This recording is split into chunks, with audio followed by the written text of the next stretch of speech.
Imagine this: you walk into a cafe alone. You order your coffee, sit by the window, and quietly observe the world passing by. The laughter of a group at one table, the endless chatter of friends sharing secrets, the sound of people belonging somewhere. You take a slow sip, feeling the warmth against your palms, and yet deep down you realize no one would notice if you didn't show up tomorrow. Not because people are cruel, but because you've slowly drifted out of the orbit of human connection. This is not loneliness in the dramatic, movie sense. This is quiet solitude, the kind that follows people who, for one reason or another, have no friends. The psychology of people who have no friends is not simple sadness or social failure. It's a complex emotional ecosystem, made of personality, trauma, intelligence, and the way the modern world isolates us even when we're surrounded by millions. Let's go deep, because behind every person who walks alone, there's a story. Sometimes it's a story of pain, sometimes of choice, and sometimes of transformation. Many people who live without friends didn't choose it consciously. They simply grew up misunderstood. Maybe they were too quiet, too introspective, too different for the loud, collective rhythm of social life. As children, they preferred observation over participation, thinking over talking. The world, however, rewards visibility, not depth. So these quiet souls became invisible. Psychologists call it social withdrawal, when a person begins to disconnect not out of hate for others, but from exhaustion. The constant demand to perform socially, to be interesting, to fit in, to keep up, drains people who think too much and feel too deeply. For them, silence becomes a safe place. And yet silence is not freedom. It's a cage made of comfort. There's also a difference between being alone and being lonely. Some people who have no friends feel perfectly content in solitude. They use their time to create, to read, to think. They've built an inner world so rich that external validation feels unnecessary. These are the self-sufficient thinkers, philosophers, writers, introverts who find meaning in reflection. But for others, the absence of friends slowly becomes an echo chamber, a mental loop of doubt. Am I unworthy of connection? Why do people drift away? Is there something wrong with me? And these questions become the quiet background noise of their days. From a psychological perspective, humans are social creatures by design. Our brains are wired for connection. Oxytocin, dopamine, serotonin. All of these chemicals respond to social interaction. When we lack it for long periods, our nervous system begins to experience something called social starvation. It's not visible like hunger, but it's just as real. You begin to feel restless, anxious, and strangely detached from the rhythm of life. And yet, many people with no friends aren't socially inept. They're often highly self-aware. Too self-aware. They notice every micro-expression, every tone shift, every subtle rejection. They analyze every word they say, replaying conversations in their mind, trying to decode what went wrong. Overthinking becomes a barrier between them and real connection. Ironically, the more intelligent or emotionally sensitive a person is, the harder it becomes to connect casually. Small talk feels hollow. Crowds feel alien. They crave depth, but depth is rare in everyday interactions, so they protect their energy by withdrawing, telling themselves, "It's better to be alone than misunderstood." And maybe they're right. But that choice comes with a price. Because human connection is not always about being understood. It's about feeling seen. Even in our confusion, even in our imperfection.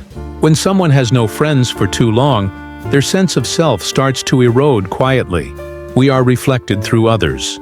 Without that mirror, we begin to lose the sharpness of who we are. You start to forget how to express yourself, how to read social cues, how to feel emotionally safe around others. The mind becomes like a house with all its windows shut. Protected, yes, but slowly suffocating. Philosophically, one could say that friendship is not merely a social need. It's an existential mirror. Aristotle called it a second self.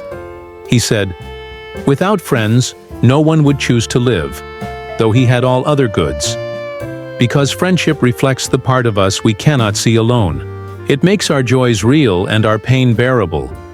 Yet modern society quietly destroys the conditions for real friendship. We are always connected but rarely intimate. We know hundreds of people online but trust no one deeply. We have followers, not companions. Our conversations are short, curated, and performative. In this digital noise, those who crave authenticity retreat. They don't disappear because they hate people. They disappear because the world no longer speaks the language of depth. But not all friendless lives are tragic. Some people reach a point where solitude becomes their philosophy. They find peace in detachment, like monks, thinkers, or hermits, who step away to understand life itself. These individuals have transcended the social need. They realize that friendship is not always found in people. Sometimes it's found in ideas, art, or nature. There's beauty in that, but it's a rare kind of beauty. One that demands immense inner strength. Still, for most people, the absence of friends hurts. Not because they're weak, but because they remember what belonging feels like. They miss the simple act of being known without explanation. And this is where the psychology turns emotional. Many people with no friends develop a defense mechanism.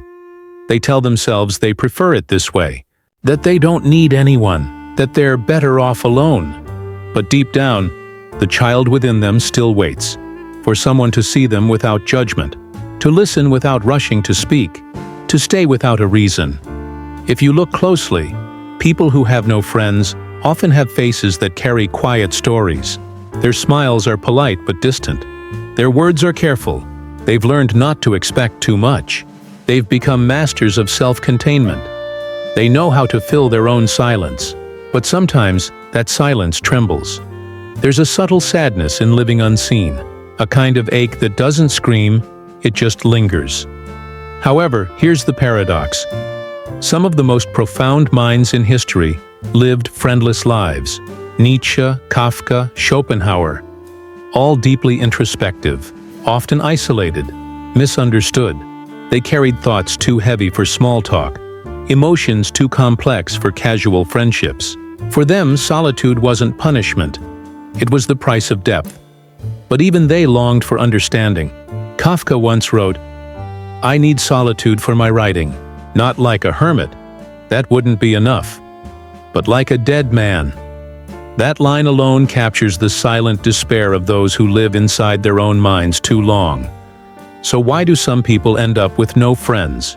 Because sometimes the world rewards noise over depth. Sometimes people leave when they don't understand you. Sometimes you push them away out of fear.